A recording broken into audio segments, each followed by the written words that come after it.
안녕하세요. 임플란트 타이거입니다. 긴급복지 지원제도 올해까지는 4인 가구 기준으로 126만원을 받았는데 내년부터는 130만원으로 오릅니다. 3% 인상되었습니다. 정부에서는 내년 예산안을 편성했는데요. 여기에서 보건복지부 예산 96조 9,377억입니다. 주요 내용을 살펴보면 취약계층 소득생활 안정 예산이 있고요. 저출산 고령사회 인구구조 변화 대응 예산, 그리고 안전돌봄 체계 구축, 국민 건강안전망 강화, 바이오헬스 선도 국가 도약, 이렇게 여러 가지 내용들이 있는데 오늘은 취약계층 소득생활 안정, 여기에 어떠한 내용들이 있느냐, 내가 내년에 받을 수 있는 복지제도는 어떻게 바뀌느냐, 여기에 대해서 말씀드리겠습니다. 자, 나머지 내용들은 다 넘어가고 바로 취약계층 소득생활 안정 이 부분만 말씀드리겠습니다. 생계급여를 받고 계시는 분, 부양의무자 기준이 전면 폐지됩니다. 그러니까 지금까지 부양의무자 때문에 생계급여를 못 받았던 가구들도 많이 있습니다. 내년부터는 부양의무자 기준이 전면 폐지되기 때문에 추가로 21만 가구가 혜택을 받을 수 있고요. 여기에 대한 예산이 6,346억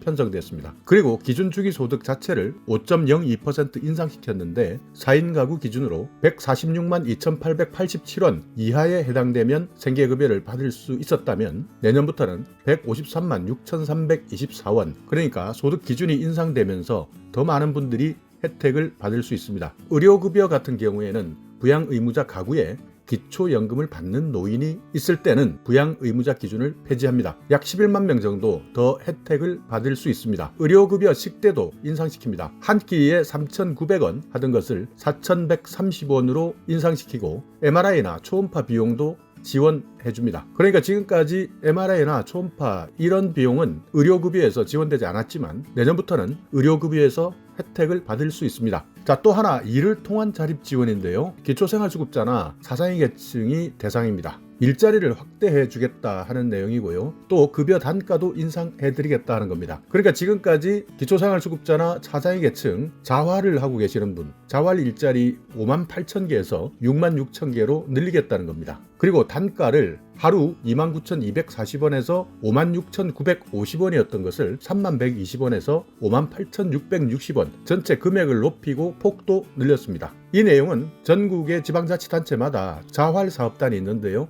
이 자활사업단 유형에 따라서 달라집니다. 전체적으로는 내년에 기초생활수급자 그리고 차상위 계층이 하고 있는 자활 일자리도 늘어나고 자활 단가가 인상되었다. 그렇기 때문에 더 많은 분들이 자활 일자리에 참여할 수 있고 금액도 올랐기 때문에 혜택도 늘어납니다. 자, 그리고 자산형성 지원사업, 일하는 기초생활수급자 그리고 차상위 계층 이분들이 대상입니다. 일하는 기초생활수급자 차상위 계층 대상으로 희망저축계좌 1, 2 지원해주고 있고요. 또 연소득 2,400만원 이하의 청년에게는 청년내일 저축계좌를 통해서 자산형성을 지원해드립니다. 그러니까 저축액을 한 달에 10만원을 넣으면 정부에서 최대 3배까지 지원해주는 제도입니다. 기초생활수급자 차상위 이하의 청년에게는 3배까지 매칭해서 도와드리고 차상위 계층 그리고 기준 중위소득 100% 이하의 청년에게는 1대1 그러니까 10만원을 넣으면 정부에서 10만원을 추가 보조해주는 저축제도입니다. 또 아동발달지원계좌, 보호대상 아동이나 기초생활수급 가구의 아동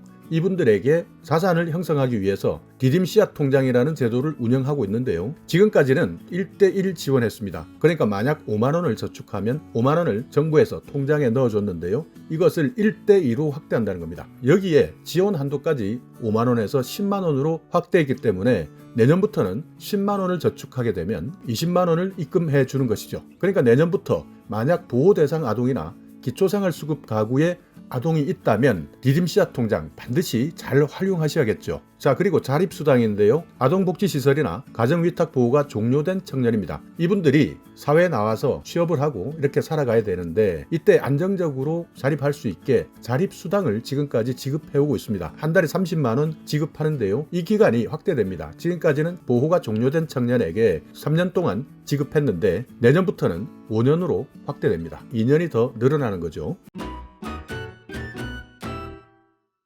네, 또 하나 빈곤층으로의 추락 방지 예산인데요. 긴급복지 지원제도가 있습니다. 주요 소득자가 사망하거나 가출하거나 화재 또는 최근에는 코로나 때문에 휴업이나 폐업 이런 위기가 발생한 가구 생계 유지가 어려워지는데요. 이런 분들에게 생계비나 의료비, 주거비를 지원해주는 제도가 긴급복지 지원제도입니다. 최근에는 소득 기준이나 재산 기준 많이 완화됐는데요. 올해 9월까지 완화된 기준을 적용하고 있는데 원래는 긴급복지지원제도 정말 받기 힘든 제도입니다. 그런데 전체적으로 내년에는 위기가구 지원 규모를 확대하겠다 하는 겁니다. 지금까지 살펴보면 약 32만 5천 건 정도 지원해 주었습니다. 그러니까 우리나라에서 위기를 맞았던 분들이 32만 5천 명 정도 지원을 받았는데요. 내년부터는 예산을 37만 5천 명 정도까지 지원받을 수 있도록 확대하겠다 하는 내용이고요. 긴급 생계비를 지원해 주는데 이 단가도 올리겠다는 겁니다. 4인 가구 기준으로 했을 때 126만 원까지 받았는데요. 내년에는 130만 원까지